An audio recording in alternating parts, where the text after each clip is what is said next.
Alright, so I'm about to scrape this one. I don't know how well it shows up on there, but you can see like right around here how it looks all glassy. Looks like it's wet still. It's not. It's the epoxy, the resin that's left on there. So I don't have a heat gun, so I'm using a solder station gun. I have set to 500. I'll let it heat up here. It only takes a minute. And I have a chisel. This is a 2-inch chisel. And I've just taken the edges off right here. I just literally took it on the concrete and set it down over here and just drag it a couple of times, grind off the edge. And the reason for that is the edge of this guy can leave grooves in the wood if you leave it there. I'm just going to start heating him up. Okay, according to my temperature probe, we should be at about 500. Alrighty, got a nice glow there. So what I'm going to do is I'm just going to take this and I'm going to start heating this resin until you'll start to see it vaporize here. Come on. Keep my chisel here too. You'll see why. Everything's still, oh, there you go. See a little bit of smoke there? Gotta be careful, you don't want to burn the wood,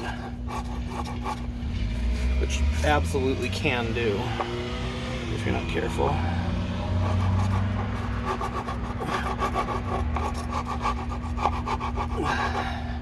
I want to get a planer so that I can ensure that these are a level board before I start, because I don't have one right now, so I do this all by hand. No power tools really to speak of. And the nice thing is, because this heats up, the way it heats up, your resin down in the cracks will stay behind, and you'll see that here. Just kind of, I'm doing this out on the porch. Normally I do this indoors where there's less airflow, so this actually goes a little faster. And the reason I do that, if you're wondering why, you can see there I got a little bit of the wood, is that I added UV fluid or pigment to all the resin. So this stuff here will actually glow during the daytime if I don't, and so you would lose the definition of the figure because everything would glow. This way that top layer comes off and it won't be glowing, won't be competing, but everything down in the figures themselves should still be glowing. Now there is a problem where the wood tends to like to kind of just soak up the resin, so you get a little bit of spots that you could sand down, but these actually don't really sand all that fantastically, to be honest with you. If you just sand these boards too much post working on them, then they lose their figure and it kind of just becomes this ugly mess. This one's being a little more difficult than the rest. Either that or my should test it this way.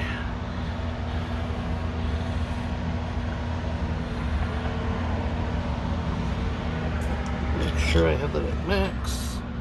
I do. I really want to get a heat gun. Now the cool thing is, stuff, it smells sweet, oddly enough. If you watch, when I get near areas that are heavily impregnated with the UV pigment, you'll actually see them start to glow because they'll pick up the heat energy and begin expressing it as light. They don't do it all that well, and the effect only lasts like a second while they're really, really hot. See, like this part right here was a pool, basically. Look at all that. And yeah, I have ventilation when I do this, because I'm not quite sure what the fumes would do to you, but it's nothing good, I'm sure.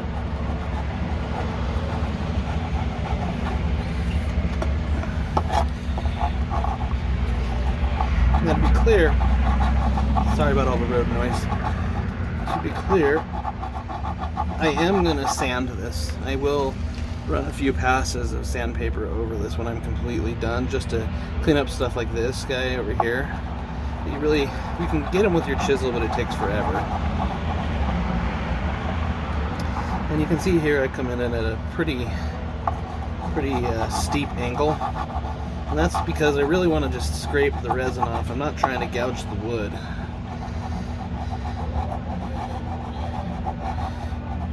Now,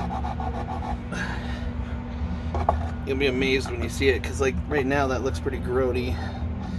Once I clean it off, it won't look much better. And then when I apply the wipe-on poly, the polyurethane coating, it'll actually get this nice rich color back.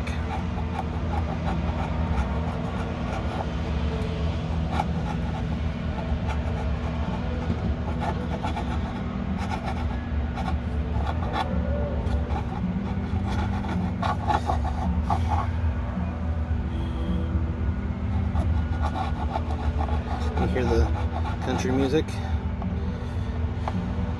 So I live right next to the fairgrounds, and they're gearing up for a rodeo, I think? I don't know. Given the amount of livestock going through here right now, it's got to be something like that.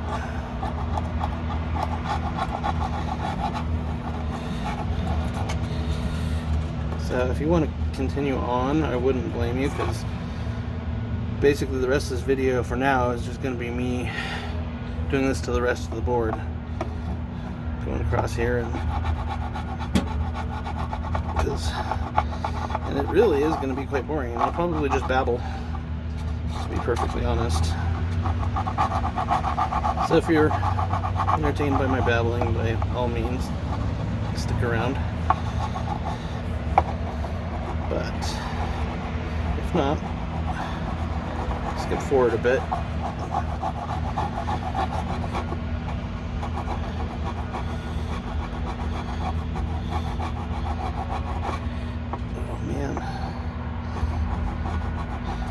Can't wait to get my Wimshurst generator up and running. Doing these in acrylic and in glass will be really cool. I actually want to do a whole table. Do one of those, acrylic waterfall table or river tables, but maybe do it as a scene instead, and then have the scene be something like a storm, and so I can put bolts of lightning in the background. Put in some of this UV reactive epoxy for that extra wow factor. I figured out a way too to make them pulse so as if they were actually lightning. I'll just embed LEDs from behind and then hook them to a microcontroller that will just randomize the length and frequency. So you can turn the table on and off. When it's on, it will replicate a thunderstorm. I think that could be pretty awesome. It's gonna be a lot of work though. Come on, there we go. Yeah, that should be a fun project though. Make it be fun to do and make a good amount of money off of it too, I think.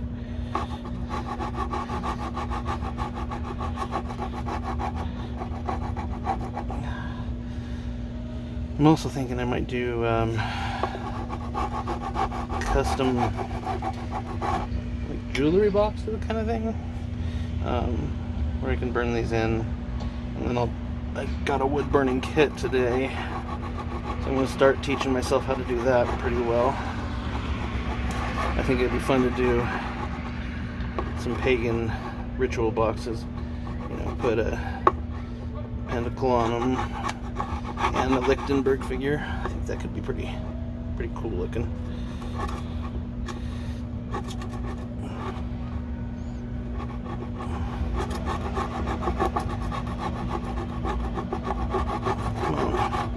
You can see I was toasting it there.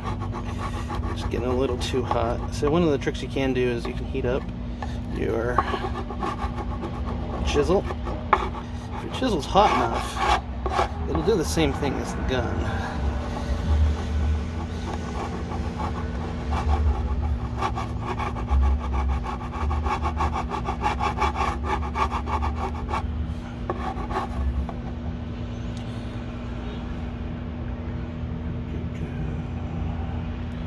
So exciting, right?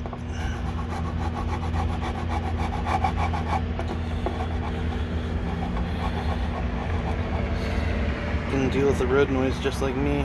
People driving by way too fast, and hear the bad country going back there.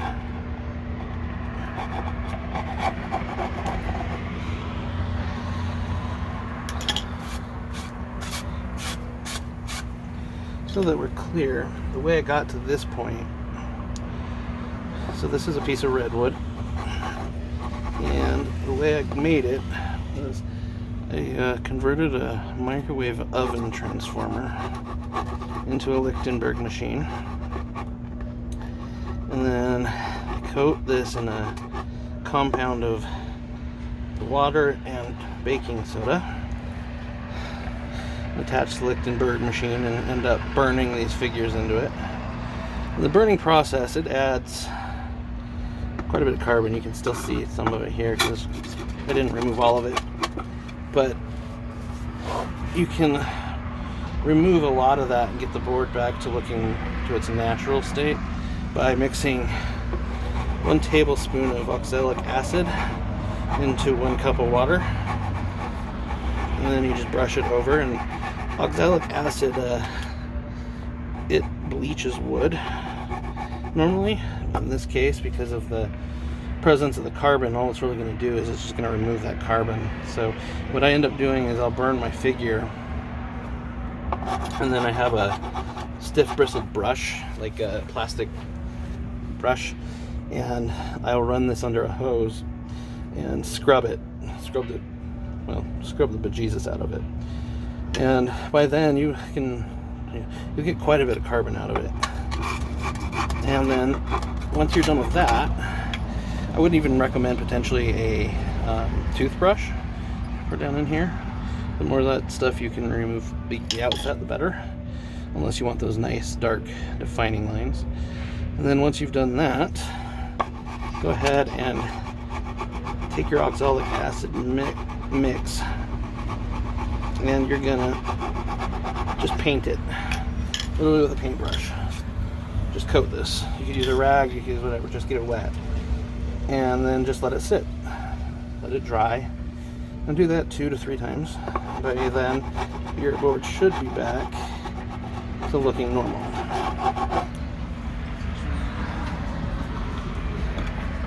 You can see that this was a quick process, right? Part of half the battle is just finding a comfortable position.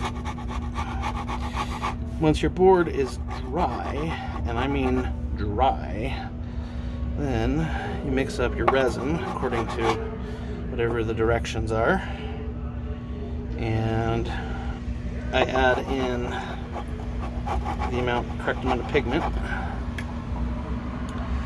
and then you pour it over this.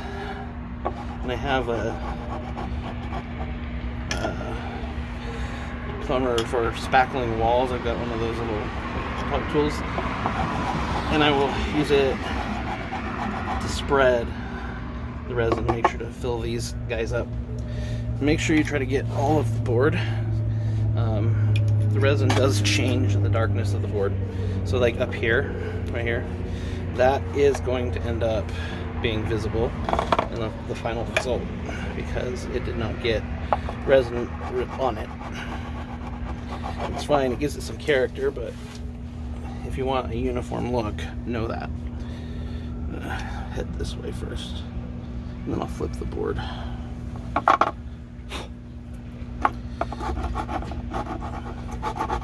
There we go.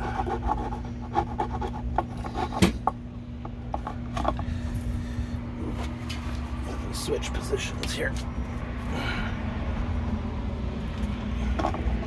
See the back of my head, I don't care. You don't want to touch. I am, I don't know, a millimeter or two off of the board. Blowing that on there. Now, like I said, you can burn these if you hold it there, but if you stop right when you start seeing wisps like that, you'll be fine. And you should actually, if you pay attention real close here, can you see that guy? Right there. See him starting to turn purple? It's because he's reacting with that heat gun, turning that heat energy into light.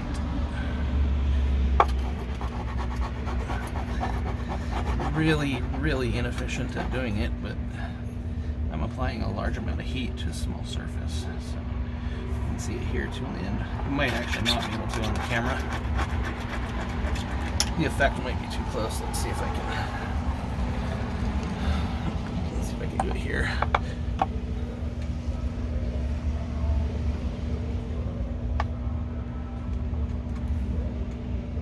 Be careful not to burn it though. Watch close. You'll see it kind of just barely start to luminesce.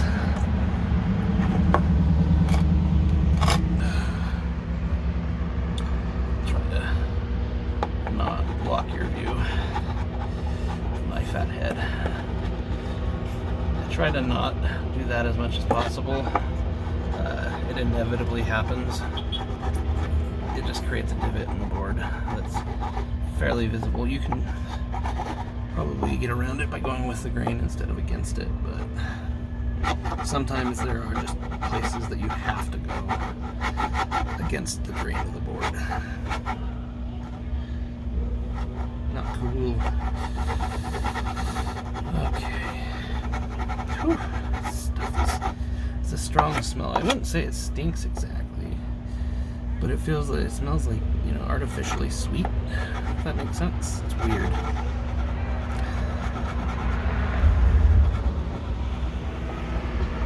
It's like a chemical sweet.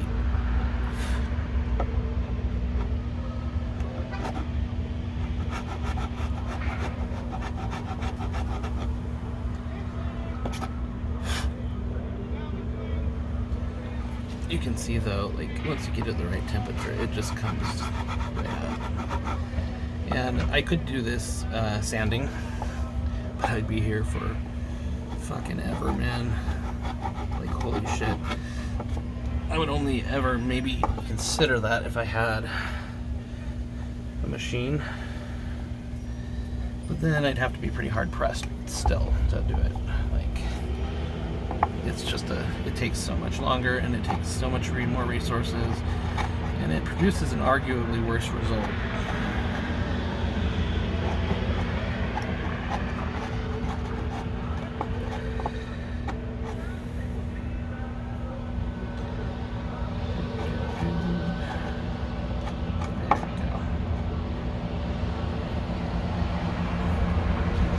Little bit of pressure.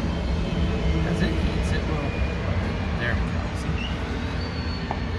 It's the ticket with these, by the way, is just a slow, constant, just yield. There's no trick to it other than that. Just until your chisel begins to bite somewhat, and then just heat it. And as it heats, see, it just comes right up. Ba-dum. Done. Let's see if I can get a nice long.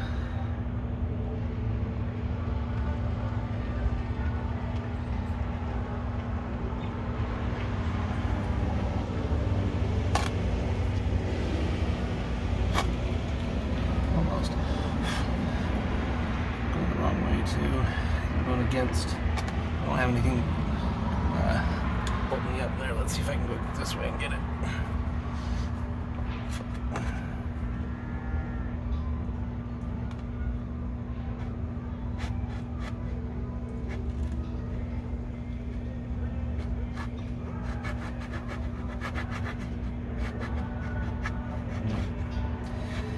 Yeah, it's just like that some days.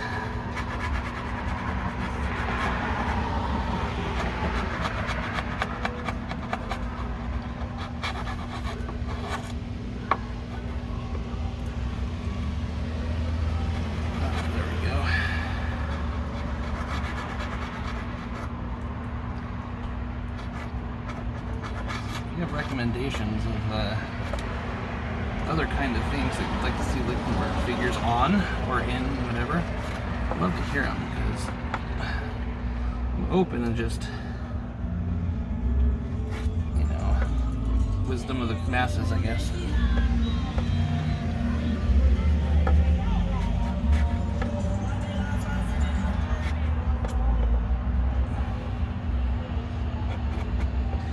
Didn't notice I live in a predominantly Hispanic neighborhood, which is awesome, by the way. I tell you, if you ever want a sense of community, move into a Hispanic neighborhood.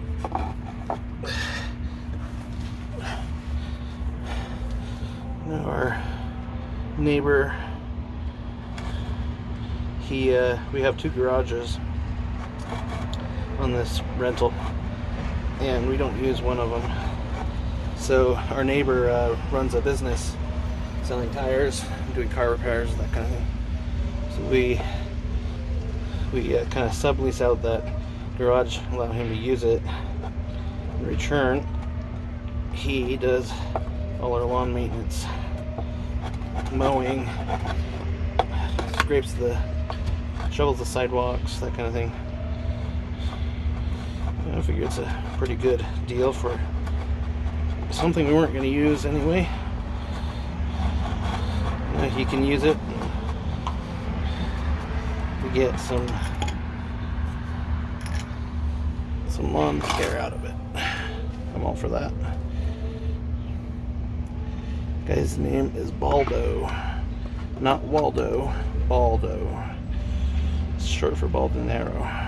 Great guy. Like one of the best neighbors you could ever ask for, man. We try to reciprocate, you know, bring him, make stuff for him, bring him food, watch out for him. He does so in return. Come on. You do have to watch out for your resin. It can catch fire if it gets too hot. Resin fire is nobody's friend. But I have a fire extinguisher that's literally feet away from me, so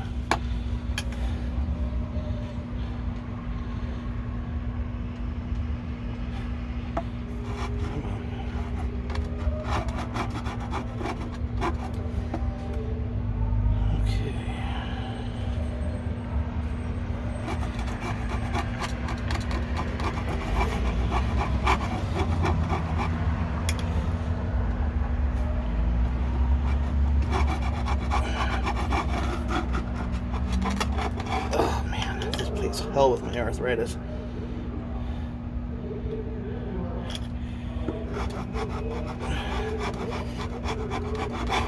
There we go.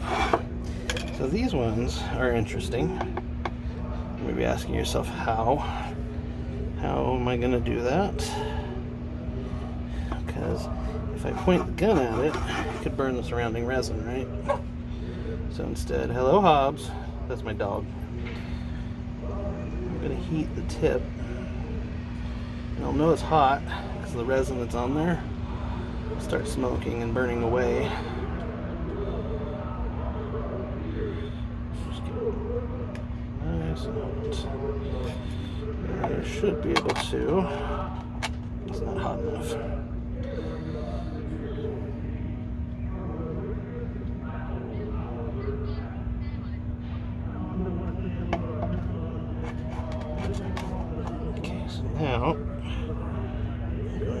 place it on the chisel instead of on the board. That way, the heat should be translated into the chisel, not onto the resin. It's still a challenging maneuver at best. It's also part of the reason that I'll sand, is because it'll help even all of this out. This stuff right here. The more of it you can get, the better. Because it is hard to get sanding wise. It does not go fast. Make sure that's in shot. Yep. Okay.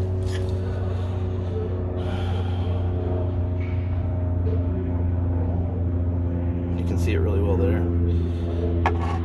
Purple.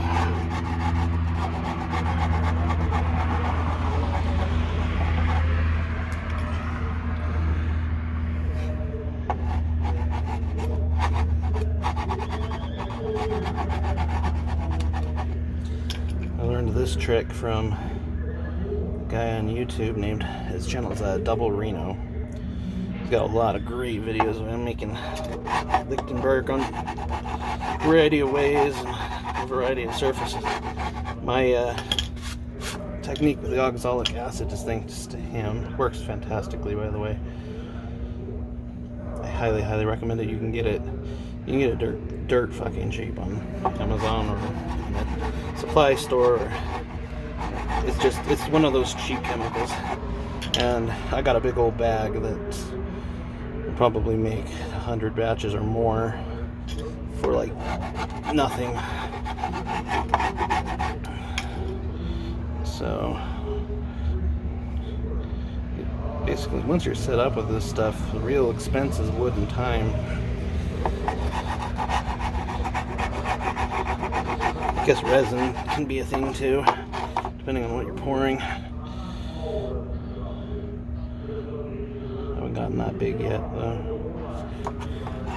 Figure out, work on perfecting this, and then I'll go larger or add to it.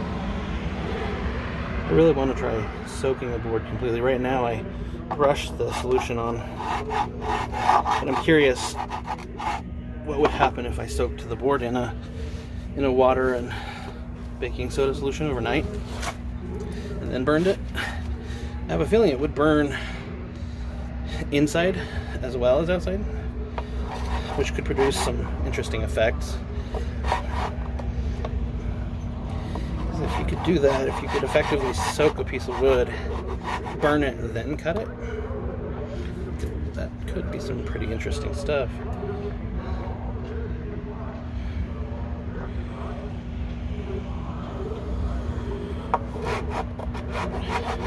You'll notice it's taking longer on this side. That's just because overall the resin's not hot on this side. You know, there's a lot of translated heat through wood, and the other side, like, you can still actually feel that it's warm. This side is very not. So it just takes longer because you have to impart more heat.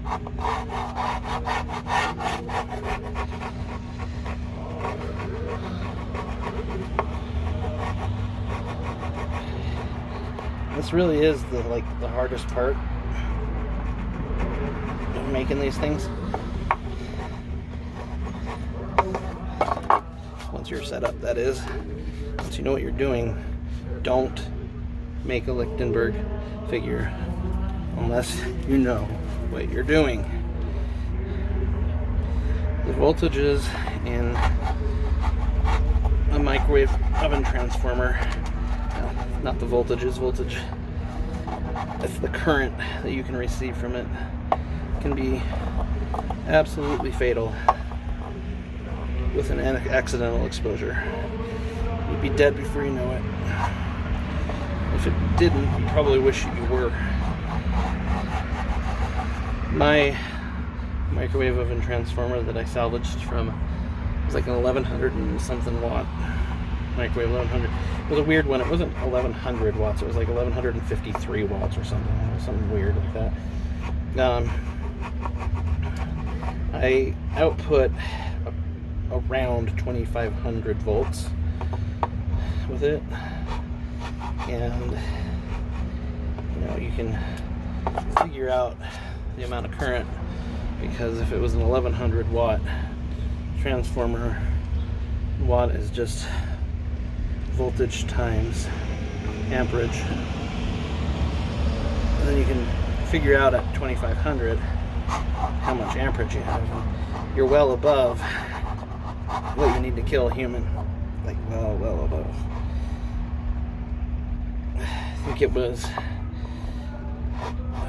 if you go on YouTube and watch bigclive.com, I think it was, he actually does a series of experiments to see where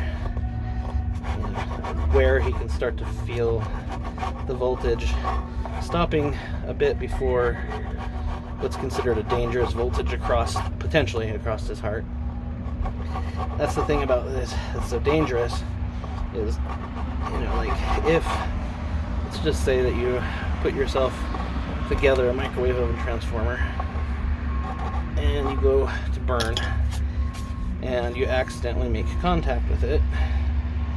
If your heart is in the path the electricity takes, you're pretty much boned. If you are not, you will just wish that you were, because that'll be more than enough power to cook you. So, here we go. Hand is cramping up. I'm gonna finish this, and you will not break me.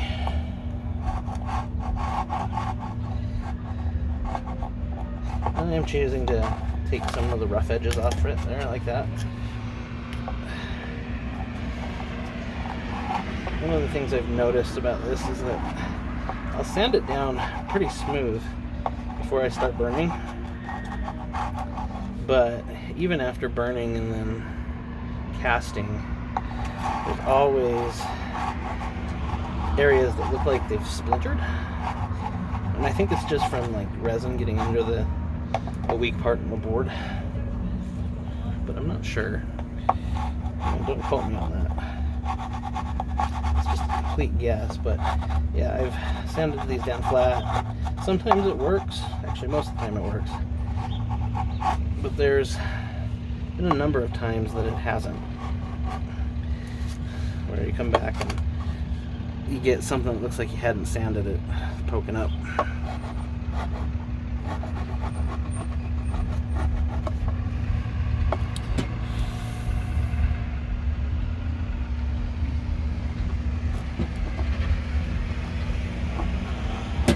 There we go.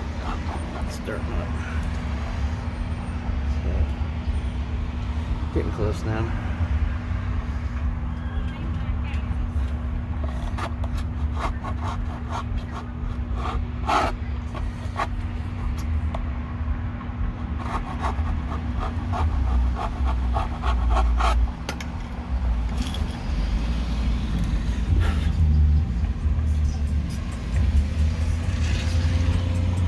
I'll sweep this all up and bag it all up later, the resin, I mean.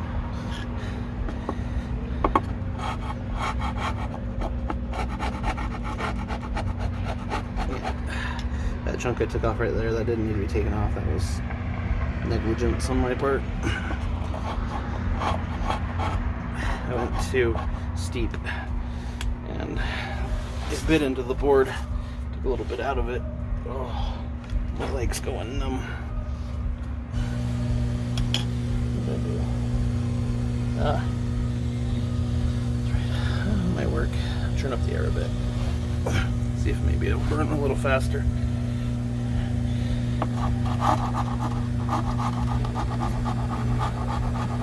There we go.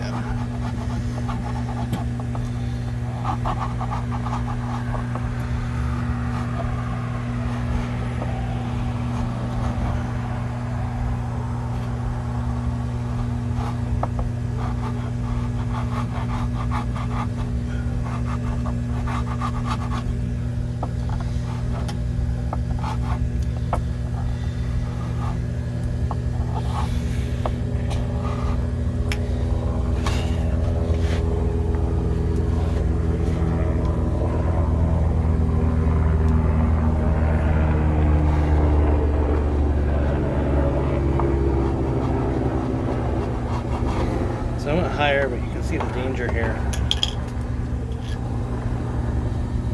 is you could burn the board way, way, way easier. I haven't felt real confident doing this yet. But I'm also impatient. I also think it would be better for these little figures to hit them with high heat for less time.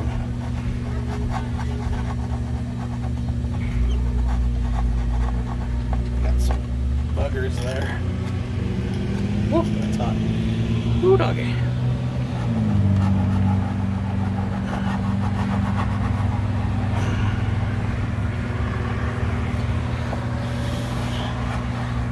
See all that though? All of that would have glowed somewhat, at least, if I hadn't taken it off. And so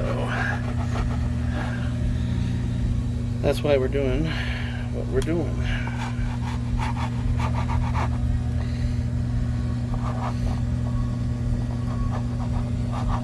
When you see this glowing, you want to see the lightning figure, not